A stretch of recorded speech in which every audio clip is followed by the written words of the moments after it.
नमस्कार मैत्रिणींनो, स्वागत आहे तुमचं आजच्या ब्लॉगमध्ये आणि आपल्या चॅनलमध्ये, ज्याचं नाव आहे रोहिणीज हॅपी लाईफस्टाईल. तर आज वार होता सोमवार, नागपंचमी, आणि त्यात श्रावणातला पहिला सोमवार म्हणून सकाळी सकाळी लवकर उठून आवरून आम्ही आलो होतो महादेवाच्या मंदिरात. महादेवाच्या मंदिरात आलो, पूजा वगैरे व्यवस्थित करून घेतली. तर पहा, इथे सकाळी 7:45 आम्ही मंदिरामध्ये पोचलो होतो. तर मग इथं अभिषेक झाला आणि लगेच 7ला आरती झाली. आम्ही सगळ्यांनी आरती केली आणि सकाळी गेल्यामुळे थोडीशी मंदिरात गर्दी कमी होती. चाकणमध्ये चक्रेश्वर मोठं मंदिर आहे, म्हणजे ग्रामदैवत आहे, पण खूप गर्दी असते आणि यांना त्यांच्या ड्युटीला जायचं होतं म्हणून आम्ही इथं एक जवळच छोटं मंदिर आहे गावामध्ये, नागेश्वर म्हणून, तिथे गेलो आणि तिथे मग महादेवांचं दर्शन घेतलं. पहा, इथे सुद्धा नागेश्वराचं छान मंदिर आहे, मोठं आहे. आणि मग इथे आम्ही आरती वगैरे केली आणि मग आलो. तर मी तुम्हाला बाहेरून थोडीशी झलक दाखवते मंदिराची. आरती झाल्यानंतर दर्शन वगैरे घेतलं दोघांनी पण आणि मग आलो बाहेर, कारण खूप गर्दी होती. सकाळी सुद्धा खूप गर्दी होती. तिथे बसायला अलाउड नव्हतं, पटपट दर्शन घेऊन बाहेर यायचं होतं. आणि या पद्धतीने हे नागेश्वर मंदिर आहे. तसं तर चाकण 12 वाड्या आहे आणि ह्या 12 वाड्यांमध्ये भरपूर सारे मंदिरं आहेत. त्यातलंच हे एक नागेश्वर मंदिर, जे गावातच आहे. आणि तिथून थोडंसं पुढं गेलं, गावाच्या बाहेर 1 किलोमीटरवर, तिथे चक्रेश्वर मंदिर आहे. तर मग पहा, या पद्धतीने ही नागेश्वरांची मूर्ती तुम्ही दर्शन घेऊ शकता. बाहेर नंदी महादेव आहेत.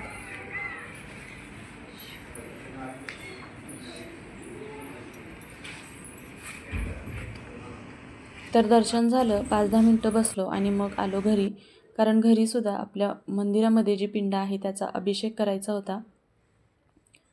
मग इथे आम्ही सगळ्यात आधी दुधाने अभिषेक केला, त्यानंतर मग पाण्याने अभिषेक केला आणि मग या मूर्तीची यथासांग पूजा केली. तर त्यासाठी काय केलं की इथे हे पांढरं वस्त्र पाटावर अंथरून घेतलं, त्यावरती तांदूळ ठेवले थोडेसे आणि मग तांदळावरती ही पिंड ठेवायची आहे. जर तुमच्याकडे पिंड नसेल तर तुम्ही तांदळाची पिंड बनवू शकता किंवा साखरेची सुद्धा पिंड बनवू शकता, किंवा मग तुमच्याकडे जर नदीची वाळू असेल तर त्याची पिंड बनवून सुद्धा तुम्ही पूजा करू शकता. पण अशी पितळाची अंगठ्या एवढी जर पिंड असेल तर अतिउत्तम, आणि प्रत्येकाने आपल्या देवाऱ्यामध्ये ही पिंड अवश्य स्थापना करावी. कारण जे जीवनाची सुरुवात आहे तेच आदी म्हणजे महादेव आणि अनंत म्हणजे महादेव. जीवनाची सुरुवातही तिथूनच होते आणि शेवटही तिथेच होतं. म्हणून प्रत्येकाच्या घरामध्ये महादेवांची पिंड असावीच. त्यानंतर मग इथे भस्म लावून घेतलं आणि मग इथे बेलाची पानं, फुलं, अक्षदा अर्पण केल्या. महादेवाच्या पिंडीवरती हळदी कुंकू अर्पण करू नाही म्हणतात.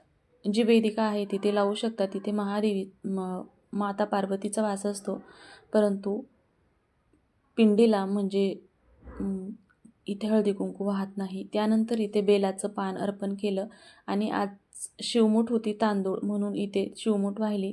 कारण मंदिरामध्ये शक्यतो पिंडीवरती शिवमूठ वाहून देत नाही, गावाकडे चालतं, पण इथे शहरामध्ये मूर्तीवरती इथे तांदूळ ठेवूनच देते नाही, फक्त मूठ धरायची आणि मग तांदूळ बाजूला ठेवायचं. म्हणून आपल्या घरच्याच मंदिरात इथे शिवमूठ आम्ही अर्पण केली.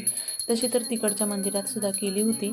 त्यानंतर यथासांग गणपती बाप्पांची आणि महादेवांची आरती करून घेतली.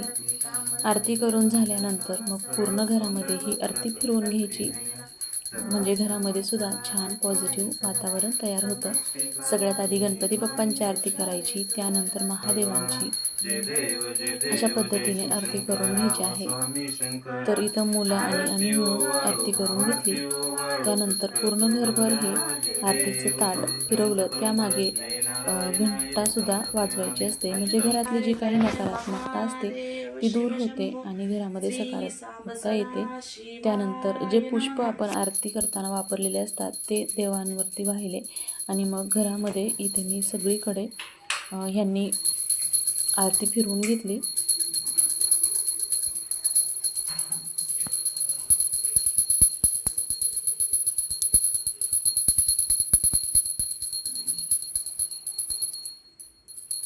तर अशा पद्धतीने आपली साधी सोपी पूजा महादेवांची केली आणि एवढ्याशा पूजेने सुद्धा महादेव खूप प्रसन्न होतात. महादेव म्हणजे भोळा महादेव म्हणतात, हे काही गोष्ट खोटी नाही.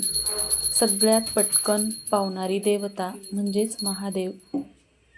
त्यांना फार काही नाही, एक लोटा जल आणि एक बेलपत्र अर्पण केलं तरीसुद्धा ते भक्तांच्या हाकेला धावून येतात. तर इथे पूजा झाली, सगळ्यांनी आरती घेतली आणि अशा पद्धतीने आमचं पहिला श्रावणी सोमवार साजरा झाला. तुम्हाला व्हिडिओ कसा वाटला, आवडला असेल तर व्हिडिओला लाईक करा, शेअर करा आणि हो, महादेवांचं दर्शन नक्की घ्या. चला मग, आपल्या चॅनलवरती नवीन असताल तर चॅनलला सबस्क्राईब नक्की करा, म्हणजे असे छान छान व्हिडिओ तुम्हाला पाहायला भेटतील. चला तर मग भेटूया उद्याच्या व्हिडिओमध्ये. तोपर्यंत सर्वांना श्री स्वामी समर्थ. अवधूत चिंतन श्री गुरुदेव दत्त. श्री स्वामी समर्थ. पहा, इथे महादेवांची पूजा झाली, आणि इकडे मांडलेला आहे.